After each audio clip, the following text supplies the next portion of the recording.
Thank you for your patience, friends. Your patience.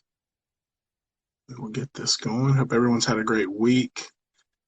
And you guys are looking forward to an awesome weekend. I know I am. We got Mission Pro Wrestling tonight on the Title Match Network. If you guys are planning to check that out. So let's see if this works any better. Is that any better? It's not, man. It must just be me, but I can still hear you, so let's just roll with it. All right, sounds good, man. So, well, dude, it's Friday. We're a little later than normal, but we're here, man. I'm not gonna miss a hot tag. Never missed the hot tag. It's the highlight of my week, man. We gotta hop on here and chat a little bit. And dude, I was just talking about waiting on you about Mission Pro Wrestling tonight. Hell Hath No Fury. I am excited about that. I just went on about an hour ago and got my Title Match Network subscription for the month and got that all set up so that I can watch tonight. I've been chatting with Rob, who is live on location. He is in Buda, Texas right now, so he's going to be there live. So stay tuned. We might have some exclusive behind-the-scenes photography and things, much like Cal had on Tuesday night, which was a lot of fun. If you guys watched the pre-party on Tuesday, Cal was live on location at Thunder Studios before the airing of UWN Primetime Live. Cal, how was that experience, man? I mean, okay. It was awesome. Not going to lie. That building, as it stands right now, would be good for a socially distanced audience. But that Thunder Studios, I've heard of that place. I've known about that place for about 3 years. They do esports there. So I thought it was just something small. Yeah. This place is huge. And I mean, there's probably like 12 stages there.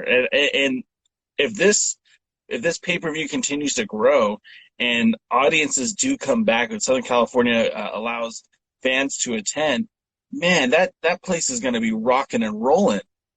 And, for any of my friends out on the East Coast, when fans do return to Southern California, plan your trip accordingly because you could do Hollywood on a Sunday in Port Hueneme and then come to Long Beach on a Tuesday, and get yourself some Disneyland in the middle there, and you got yourself a vacation. Yeah, man. Dude, it was really cool. I'm down for that, man. Dude, it was really cool to see you there, and you did the pre-party from there, which was fun. It was different, I'm sure, for you to be out on location and not in your normal studio, but I think that was cool for all of us to kind of have that behind-the-scenes connection and get to see everything that's going on and what went into the show. And, obviously we did me and the Bearded Trio did our after show. It was really late, and obviously we had a lot to talk about, fresh after the show ended, obviously everyone was hot about the technical glitches and things like that.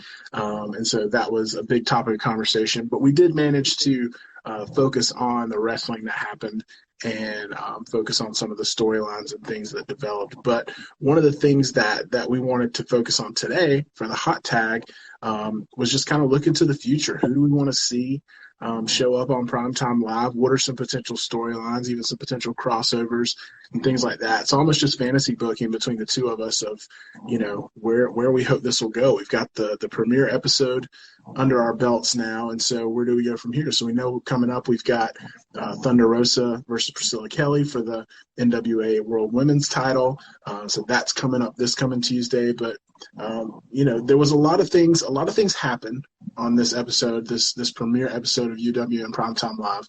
But also, it's impossible to cover everything in one 90-minute episode. So there's still a lot out there left. And for me, and I mentioned this Tuesday night, but the big glaring oversight, I feel like for me, is the tag titles in the NWA. And we had Eli Drake, and he cut a promo backstage. We know that this week we're getting Eli Drake versus Watts, which will be an awesome match.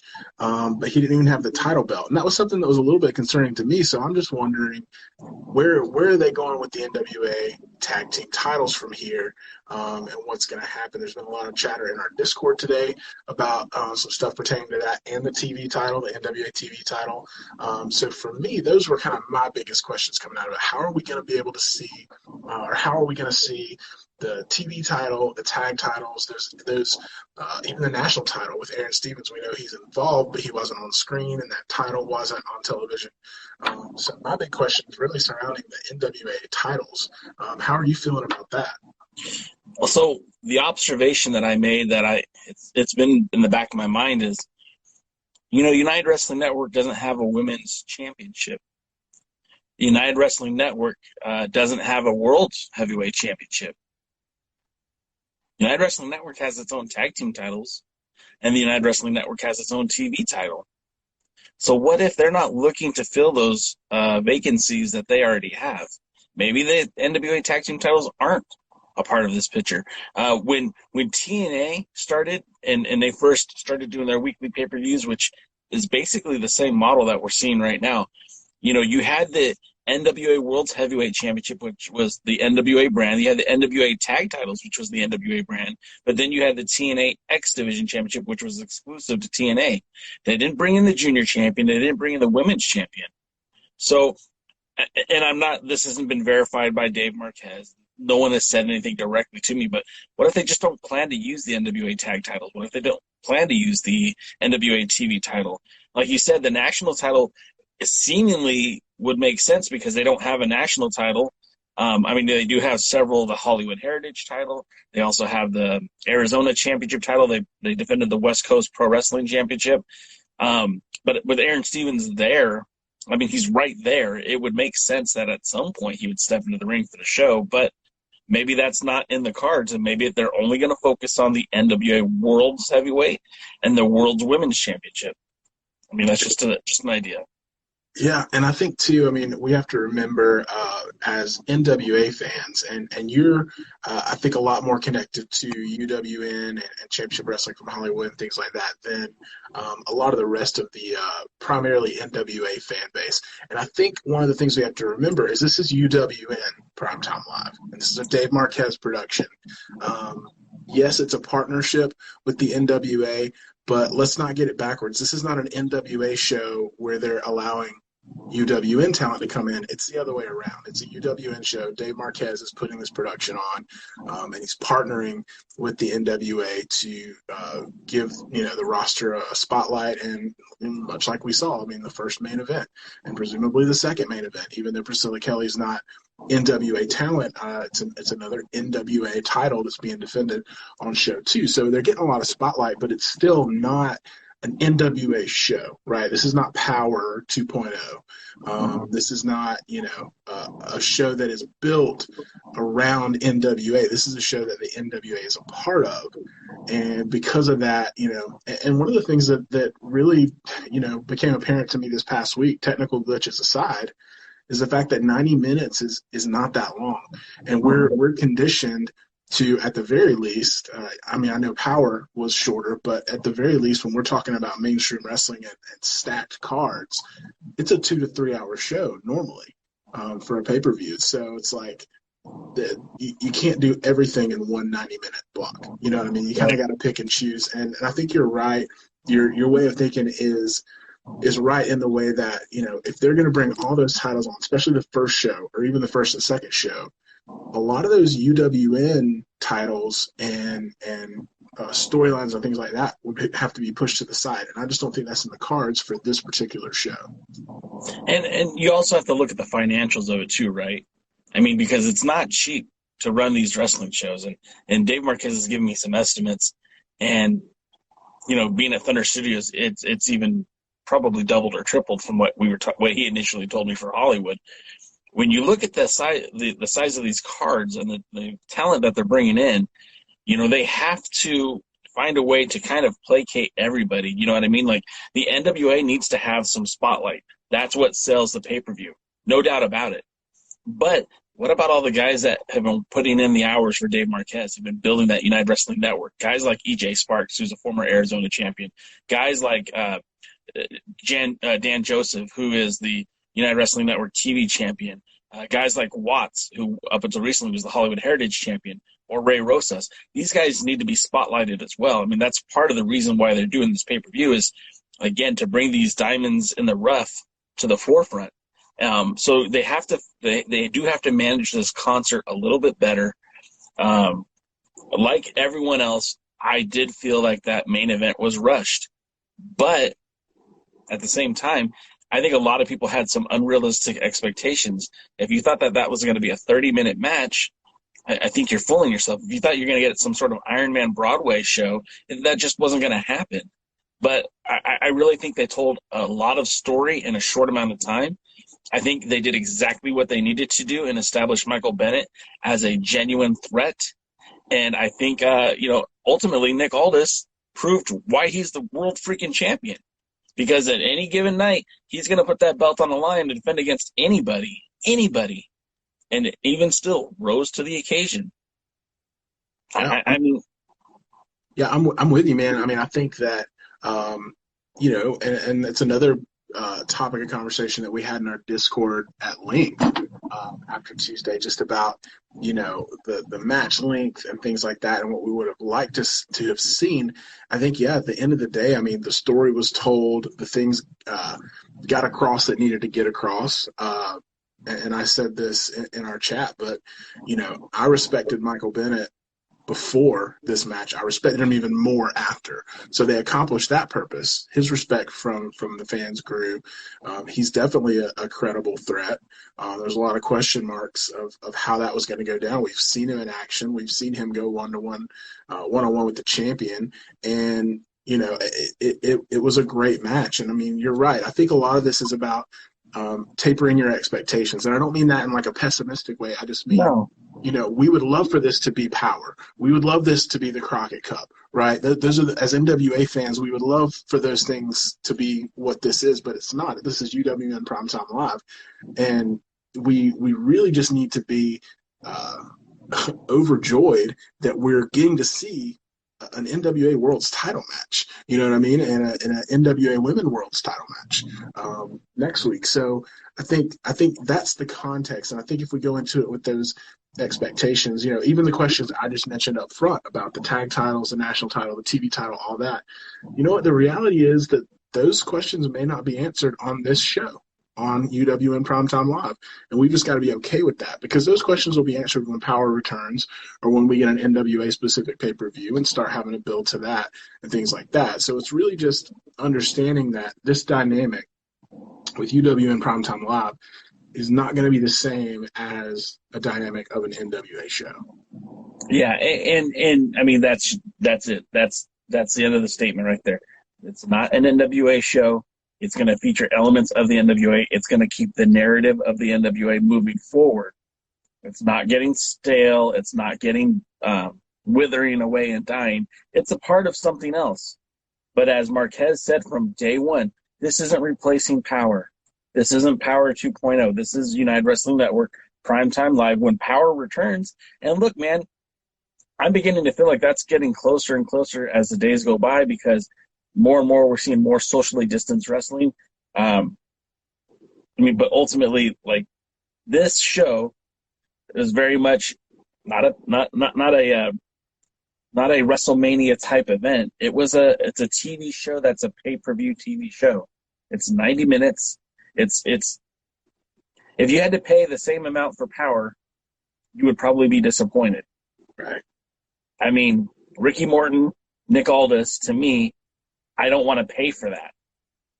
I would pay for Mike Bennett and Nick Aldis because I think that was a more intriguing matchup. But at the end of the day, you have to I think they have to continue to spotlight the NWA like they have been. Keep developing these new stars, bringing new faces to the show. Hammerstone there was nice. Chris Dickinson, I think they really planted some big seeds for him. I'm excited to see what comes next. Yeah, and just to sum it up, I mean, I think that the big idea here is let's start viewing UWN Primetime Live as its own thing. It's a separate entity. It's a new thing. It's an exciting thing. If you start to look at it that way, and you take off the expectations that you have of Power or NWA specific pay-per-view, then you can actually start to enjoy it for what it really is and start to learn these new talents and these new this new exposure for these guys to us as NWA fans, because we have, our talent integrated in there into the show, and so there's some interest built in there. But I mean, yeah, I mean, obviously the world title match was top of the mountain for me in episode 1. But man, I really enjoyed the story building with Chris Dickinson, and I really enjoyed the TV title match. There was some glitches, and I missed the end when I watched it live, but I enjoyed that match, and I enjoyed, Hammerstone, coming straight out of the gate, and then obviously Camille and Heather Monroe. That match was incredible. So I think that it's really just exactly what you said. It's about tapering expectations. So with that in mind, though, who do we want to see moving forward? So taking off the table, like, I want to see every NWA title defended, and I want to see all of my favorite people and all this kind of stuff. Realistically, now that we have a framework for how the show is going to look and things like that, what would we like to see moving forward? What would you like to see? So I think we have to continue with this path to greatness, this path to 700 days, this Aldis Crusade 2.0, if you will. Nick Aldis is obviously the centerpiece of the NWA because he holds the 10 pounds of gold. And I don't want to see, and I do love a guy like Trevor Murdoch, and I do love a guy like Eli Drake, but I want to see somebody who I shouldn't see in the ring with the world's heavyweight champion. Maybe somebody from Ring of Honor. The NWA said this from day one. Hey, they're open for business. They said that. They meant it. The only company Billy Corgan specifically targeted that he would not work with was Impact. But David Marquez has never shut the door on anybody. He's had an open door policy almost the last 20 years that he's been promoting wrestling. When he was doing the New Japan USA shows, some 15 years ago, he was bringing in the Ring of Honor World Champion Samoa Joe to defend that title. So it wouldn't shock me to see some stars from Ring of Honor come to the NWA, come to the Primetime Live to challenge for the NWA World Championship. And the guy that I think rings the most bells for me and hits the most checklist for me would be somebody like Jay Lethal, because he's not currently the world's heavyweight champion. He's been a world's champion for that company. He's a guy that has longevity. He's been around for a very long time. He's been a star almost at every level where he's been. And so I think seeing him step into the ring with somebody like Nick Aldis could give him not only a challenge that he hasn't seen before, but a big dynamic and a big personality to bring to the table. And I think that would be really good for the NWA and for Primetime Live to have somebody of the caliber of Jay Lethal to come to wrestle in Long Beach. That would be incredible. And I mean, we can't have this conversation without me mentioning Joe Hennig at least once. And he's one that's still out there. We were talking about him before the premiere of potential people we'd like to see. And I think that's still somebody for me that is on par really with a Mike Bennett, somebody who was in the WWE but was underutilized, was turned into a comedy gimmick, but we know that there's other levels to him. And Nick Aldis, the champ himself, has put Joe Hennig over. He says he's trained with him. They were at Harley Race's camp together, and so he was impressed by him. So we know there's a connection there and there's a mutual respect. And so could that be a name that we see pop up? Also, I keep thinking about Brian Pillman Jr. and MLW. If they can open a door that way. I've heard Marquez mention MLW a couple of times. We don't have any concrete, besides Hammerstone, but he didn't bring that MLW title with him.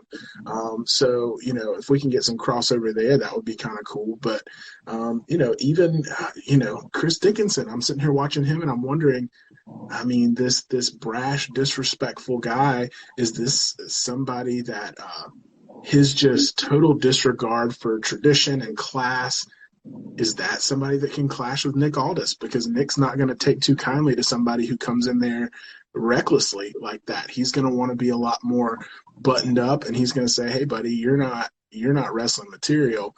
Is that a future rivalry, I mean, that's a great call out, because I kept thinking, at what point, this is very Goldberg-esque, where Chris Dickinson's going to come in and wreck somebody. And not the way that you would think. He's not going to come in there and pin somebody. He's gonna cheap shot somebody. He's going to hit someone from the blind side, and that's his MO.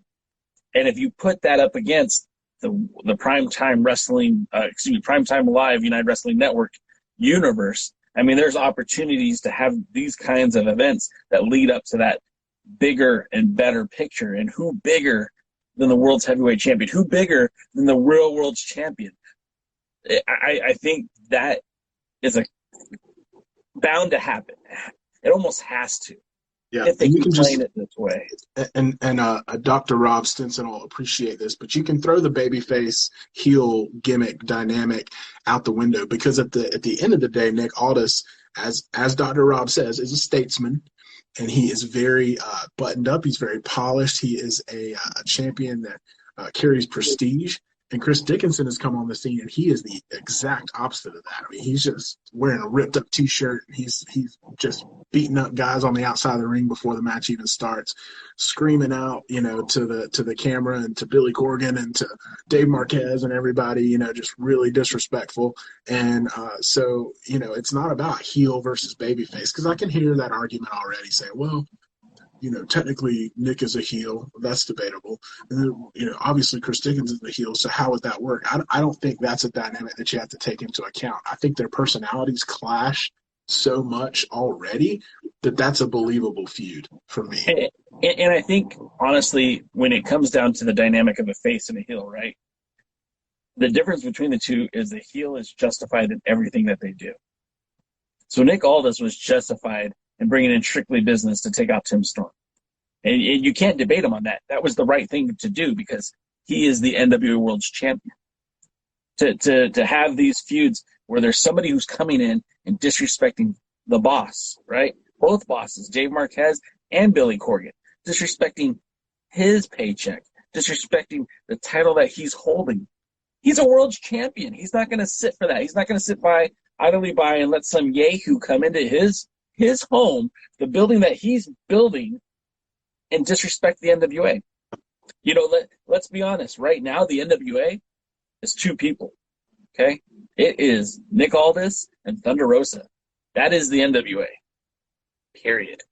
And so, much like someone tried to disrespect our women's champion the other night, that's not going to happen. The NWA will not allow it. And by the NWA, I mean Nick Aldis. And I mean Thunder Rosa. They just aren't going to allow it. When you think of the NWA, you think of the 10 pounds of gold and the Burke. Because Thunder Rosa will not let you ignore her, and nor will Nick Aldis. So, no, they won't take to that. And somebody like Chris Dickinson, who I love what they're doing with him, he has to come after Nick. I mean, it almost was like a foregone conclusion.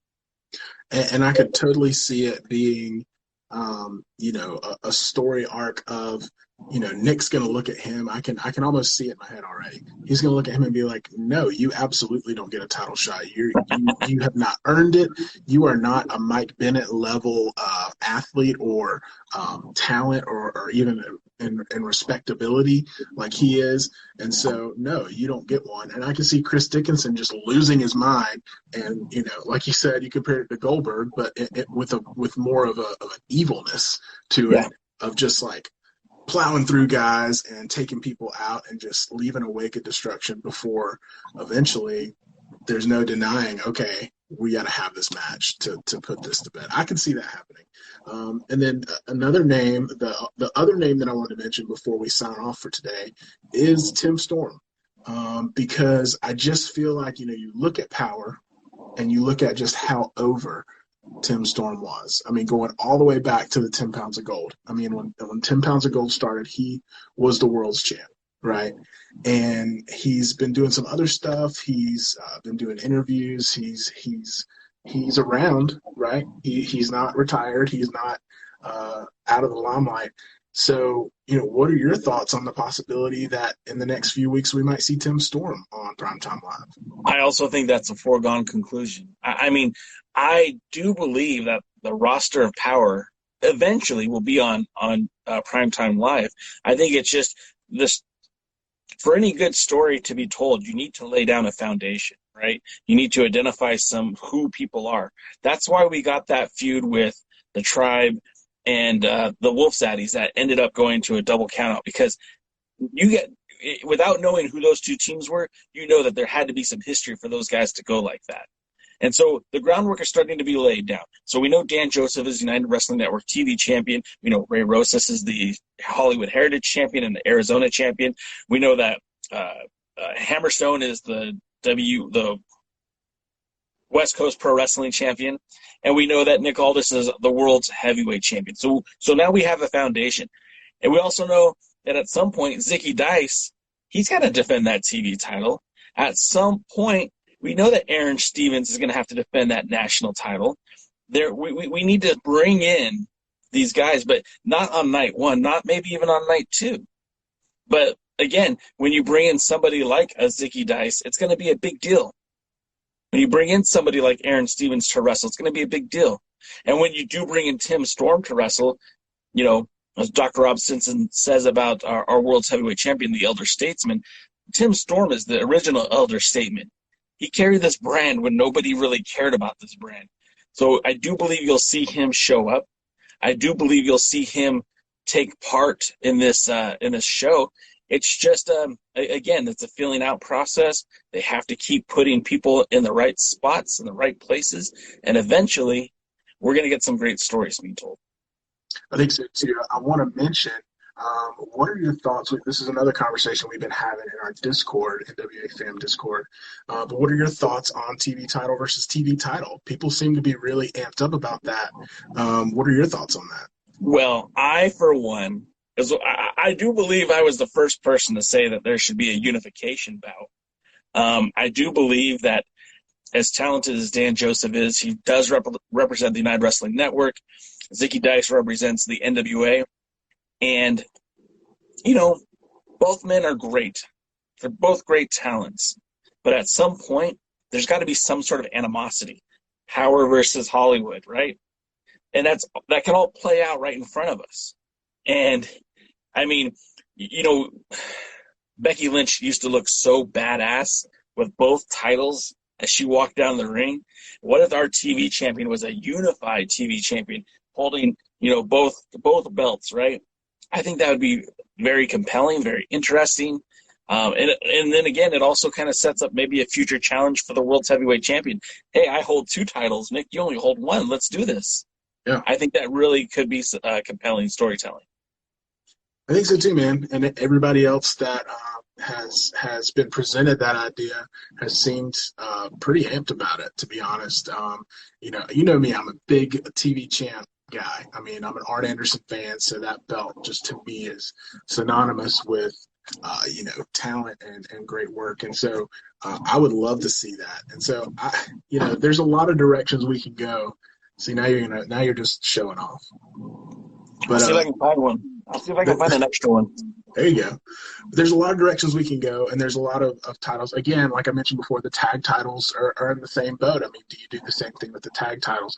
And I don't want to get too much into the WWE loves this, but the brand warfare and that kind of stuff. I don't think that has to be the primary storyline in all this.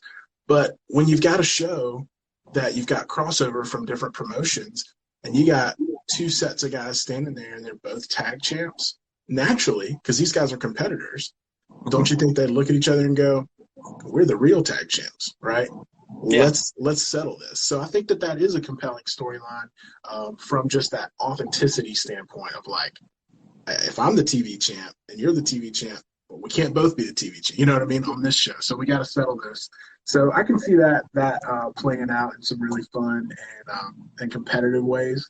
And so that's stuff I would like to see too. But as we wrap up, J. Cal, anything else just top of mind that you're hoping to see or that you want to see in Primetime Live? So, one of the things I like is they're already starting to release the card. They started on Monday night releasing the card, and they started making matches right then and there. And now we know, we're seeing talent from New Japan come in with Carl Fredericks and Clark Connors. I want to see more of that. I am hoping that there will be some relationships formed with other rival wrestling promotions like MLW, like Ring of Honor, maybe even Impact. But ultimately, I just want to see more of the same. I know there were some tech issues. We can fix that. But the pacing issues, I want them to fix that. Maybe one less match so that we could have a longer main event. But ultimately, at the end of the day, I mean, I just want to see more of the same. I want to see the best talent that I can possibly see that's not signed to the WWE, that's not signed to AEW, and I want to see them prove that they're the best talent in the world. So that's what I want to see. We're paying a very modest amount of money for these shows. I know some people, it's too much, and I get it. We're all going through this pandemic together. For some people, this is a struggle. For some people, it's not. I get it. But we're not paying a great deal for these shows. For 90 minutes of wrestling, I think it comes out to like 60 cents like an hour. No, that's not right. But you get my... I'm no math whiz, J. Cal, but you might want to get a calculator. No, I had the math down, but now I haven't slept in 3 days. But it's not a bad... You're getting a good deal. You're getting a good deal for your money. I mean, no commercials during the show. I mean, it's all action. We're not sitting through like pointless, mindless drivel. You know, it's promo match, and that's it. So I just want to see more of the same. I don't want them to deviate from the formula too much. I would like to see more, the biggest names that they can get. You know, one more name, and I know we're supposed to wrap it up, but we haven't even talked about Davey Boy Smith Jr. As far as I know, he's not even under contract to anybody. Yeah. He's out there. Yep. Dude, possibilities are endless, man. Yeah. And, you want more of the same. My answer is a little different. I want to see the whole event. So you had the luxury of being there and actually witnessing it firsthand. But I will say this, you didn't have the luxury, unless you did, I don't know, of hearing the incredible commentary team. I was close enough. I could. Yeah, that was the shining star for me of the whole night. Despite the technical difficulties, I was just like, man, this commentary team is top notch. So I do want more of the same from that. I just want to be able to hear it all and see it all. And I trust in Dave Martin that he's going to figure out what the issues were. If it wasn't him or if it was fight, I don't know. We're not here to point fingers and we're not here to bury anybody. I just trust that they're going to get it figured out because these are all good business people and they want to do the best business and give the fans what they want. So they're going to figure it out.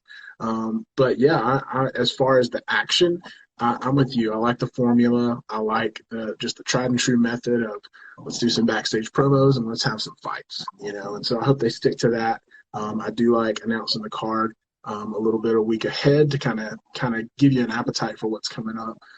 So I'm happy with the direction it's headed right now. I just I want more. I'm kind of like you. So well, cool. Well, thanks everyone for joining us. We had got joined by the Dr. Rob Stinson in the chat. I saw Zicky Dice make an appearance. I don't know if he heard our TV champ talk. He didn't chime in, so maybe he's hush-hush about all that.